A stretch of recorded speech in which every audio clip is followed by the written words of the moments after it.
ये जनहित का बजट ये सरकार ला ही नहीं सकती, क्योंकि बीजेपी और आरएसएस की जो सोच है वो ये है कि ज़्यादा से ज़्यादा लोग जो हैं रोटी को मोहताज हो जाएं और दो चार चंद लोगों के हाथ में ही सारे देश की संपत्ति आ जाएगी। पेंशन खत्म कर दो, ये खत्म कर दो, लेकिन सारा नकली काम जो नफरत फैलाने का है, समाज तोड़ने का है, भाईचारा तोड़ने का है, वो काम ये करते रहेंगे और उसी से इमोशनली ब्लैकमेल करके सत्ता में रहना चाहते हैं। लेकिन मेरे को पूरा यकीन है हिंदुस्तान की जनता जो है वो इनको इस बात का मुंह तोड़ जवाब देगी। काट की हड्डी बार बार नहीं चढ़ती और जैसे कर्म किए जाते हैं वैसा फल मिलता है, ये कृष्ण भगवान का कहना है और कृष्ण भगवान कभी झूठे नहीं हो सकते। होना चाहिए धर्म से रोटी नहीं मिलती है।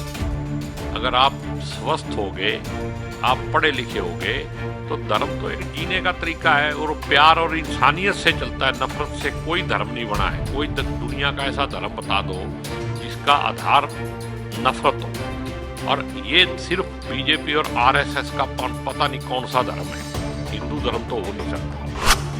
तो सेशन आ रहा है, सेशन के अंदर मुद्दे तो बहुत हैं, जैसे किसानों का मुद्दा है, बेरोजगारी का मुद्दा है, महंगाई का मुद्दा है।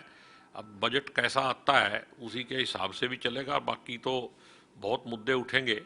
लेकिन मेरे को लगता है कि जैसे सेंटर वालों ने मतलब बिल्कुल नीरस बजट दिया है, क्योंकि ये जनहित का बजट ये सरकार ला ही नहीं सकती, क्योंकि बीजेपी और आरएसएस की जो सोच है वो ये है कि ज़्यादा से ज़्यादा लोग जो हैं रोटी को मोहताज हो जाएं और दो चार चंद लोगों के हाथ में ही सारे देश की संपत्ति आ जाए।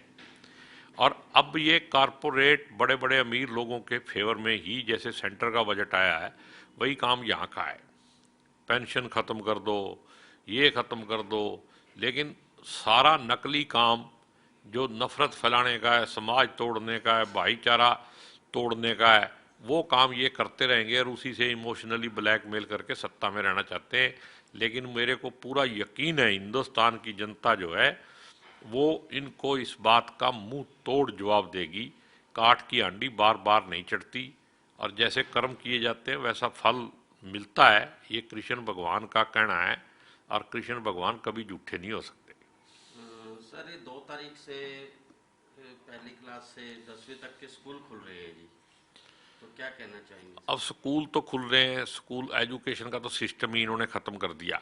स्कूलों के अंदर बाथरूम नहीं है, कोई सफाई नहीं है। ये कोरोना के अंदर सफाई ही करा देते, मनरेगा के माध्यम से ही करवा देते। कहीं भी कोई इनका मतलब स्कूल खुलेंगे, ये तो ड्रामा है। जब ये चाहेंगे कोरोना बढ़ जाएगा, जब ये चाहेंगे कोरोना घट जाएगा। मेरे को समझ नहीं आती। अब जोर तो लगाना चाहिए हेल्थ इम्प्रूवमेंट में, हेल्थ डिपार्टमेंट के लिए कुछ करो ना। स्कूल तो अपने आप ही खुले रहने चाहिए। ये सारी बातें जो हैं सेशन में जोरदार तरीके से उठाई जाएंगी और आज हमारी मीटिंग भी है 3 बजे, उसमें हम स्ट्रेटजी तैयार करेंगे और सरकार को घेरने की कोशिश करेंगे। कंवरपाल गुर्जर जी ने पिछले विधानसभा सेशन में कहा था कि बच्चों को टैब दिए जाएंगे जी। ये कंवरपाल गुर्जर जी क्या कहते हैं और बीजेपी की सरकार क्या कहती है? पिछले 7 साल में 7.5 साल हो गए, कोई ऐसी बात आप बता दो मेरे को एक भी जो इन्होंने वादा किया हो उसको पूरा किया हो। कहने को तो ये बड़ी बड़ी अनाउंसमेंट करते हैं, इतना बड़ा अगले, अब जैसे सेंटर वालों ने 25 साल का आगे का दे दिया और उसका कोई ब्यौरा नहीं है, कोई प्लानिंग नहीं है, कोई रोड मैप नहीं है, भाई किस तरीके से किया जाएगा ये नहीं बताएंगे। तो इन्होंने तो ये सिस्टम देखा नहीं, एजुकेशन खत्म करने के लिए कर्नाटक के अंदर इन्होंने क्या मतलब सांग रचा हुआ है। जो बच्चे सदियों से इकट्ठे रह रहे थे उन बच्चों के मन में ही जहर भर दिया और ये संविधान के खिलाफ काम कर रहे हैं ऑर्गेनाइज्ड वे से। ये बीजेपी और आरएसएस इसके लिए उत्तरदायी है और अगर आज के दिन देश में कुछ भी खराब होता है तो मैं आपको माध्यम से ये कहना चाहता हूँ कि उसके लिए आरएसएस और बीजेपी जिम्मेदार होगी। ये विभाजन शक्तियाँ जो है ना, ये विभाजनकारी शक्तियाँ हैं। मोदी जी पार्लियामेंट में कांग्रेस को दोष दे रहे थे, लेकिन कांग्रेस ने देश बनाया है, ये तोड़ने का काम कर रहे हैं।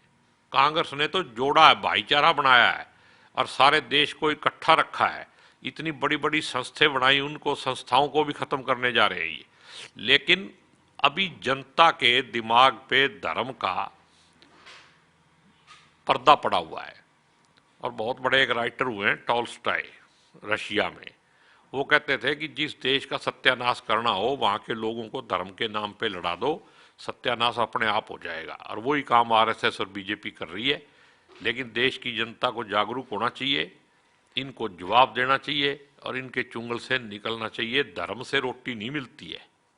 अगर आप स्वस्थ होगे, आप पढ़े लिखे होगे, तो धर्म तो एक जीने का तरीका है और प्यार और इंसानियत से चलता है। नफरत से कोई धर्म नहीं बना है। कोई दुनिया का ऐसा धर्म बता दो जिसका आधार नफरत हो। और ये सिर्फ बीजेपी और आरएसएस का पता नहीं कौन सा धर्म है। हिंदू धर्म तो हो नहीं सकता हो। वो धर्म ये बता दें कि जो नफरत पे बना है उसको ये उठाए घूम रहे हैं, वो इस देश में चलेगा नहीं। ये देश संविधान से, प्यार से, इंसानियत के हिसाब से चलेगा। जय हिंद, जय भारत। हमसे जुड़े रहने के लिए हमारे YouTube चैनल को सब्सक्राइब करें और नई वीडियो की नोटिफिकेशन के लिए बेल आइकॉन को दबाएं। अगर आप ये वीडियो Facebook पर देख रहे हैं तो लाइक जरूर करें और ज्यादा से ज्यादा शेयर करें। धन्यवाद।